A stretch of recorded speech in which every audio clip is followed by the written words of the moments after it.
Imagine, if you will, you took the stylings of Doom, old Doom, not new Doom, and mixed it into the ethos of the Binding of Isaac series. Boom! Delver. And for many of you, I'd assume that's enough of a sell, but I'll be talking for a few more minutes anyway, so why not stick around? Let's get the buzzwords out of the way, shall we? Delver is a pixel graphics, first-person, roguelike, permadeath dungeon crawler with RPG elements brought to us by Priority Interrupt. It's our job as this nameless, faceless adventurer, before our forced retirement by a knee fracture due to arrow trauma, to delve into a constantly shifting dungeon in search of the mythical Ythidian Orb. The game is permadeath because the character is brought back to life after each death to the entrance to the dungeon, carrying only their gold with them into the next life. Within the dungeon you can gain experience through combat. Levelling up your health, magic, attack and your speed stats grants you bonuses to swing speed, movement speed, damage, health, etc.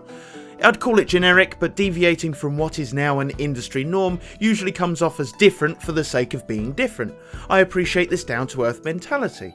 That being said, there's no class system or skills in Delver. You level up for stat bonuses alone and you're free to swap weapons between melee, range and magic. You're not stuck to a specific class. Which is a good thing too, since different enemies seem to have different weaknesses to different combative types on offer. You'll find loot and gold in the dungeon, even scrolls, spells and bombs that will help you on your way, which quickly fill up your inventory. At the very start of a run you'll pick up just about everything, and you need to purge your inventory every few steps to grab a new weapon or potion. Then again, weapons tend to break, meaning they have very limited use.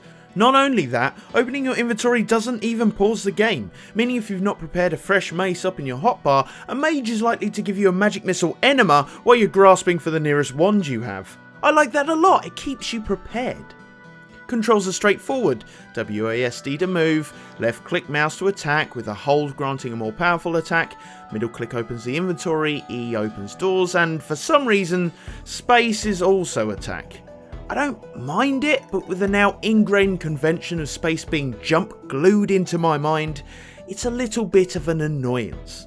Furthermore, the sensitivity of mouse movements is quite high for Delver, and there seems to be no way of cranking it down. As you can see, the graphics are wonderfully presented and you can tell what everything is, even if loot and body seems to merge into each other a little bit. The music is, well, perhaps it's just me, but I found the music to be a bit of an earworm in all the wrong ways. Then again, I was never a fan of the depressing heavy melodies of Binding of Isaac, so perhaps I'm not the best authority on what makes good roguelike music. After a few loops, I found myself putting on a YouTube playlist in the background. Delver is a wonderfully presented experience with plenty on offer and roguelike possibilities to explore. But it has to be said that it's not on par with the Binding of Isaac, and perhaps it's unfair to compare the two, but they do feel very similar.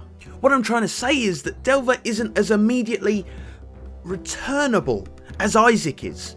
For one, the shift in perspective means the rooms are much larger, an isometric view allows for much smaller spaces.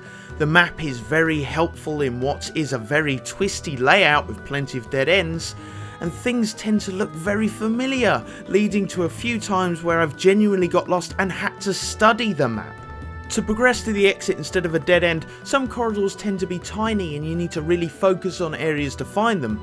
This all adds up to make Delver seem very slow, especially if you're carting around heavy armour that drains your speed like crazy. Combat is workable, but it's not enjoyable. Isaac works on a bullet hell system with plenty of unique items to add challenge to your tier shots. Delver has 3 types of combat, and in a Doom perspective with all the enemies in this faux 3D 2D flats jumping at you, hitboxes are incredibly difficult to figure out. Not to mention having to charge at ranged enemies with only a melee weapon while they kite you about a room is incredibly frustrating. The game can show challenge, but it's also rather short too. Not as short as an Isaac run, even though Isaac has about 14 endings. Not by a long way is it that short, but it's still very brief. Look, I'm not trying to say Delver is terrible. I don't even dare to call it flawed. For those of you who pick up Delver without playing another roguelike game, I think you'll love it to death. Literally, in the context of the game. But it's clumsy in its execution. You need patience to really see Delver shine. Then again, the developers have added workshop support, so with the continued effort of an impassioned community, we could see some wonderful mods that will only help Delver thrive. It's a game I've wrestled with and ultimately enjoyed. It's a quid more than Binding of Isaac Rebirth though, and I still waited for the sale to grab Rebirth. I'd have to say the same with Delver. You will like this game if you like The Binding of Isaac, Doom's Perspective, and Dungeons.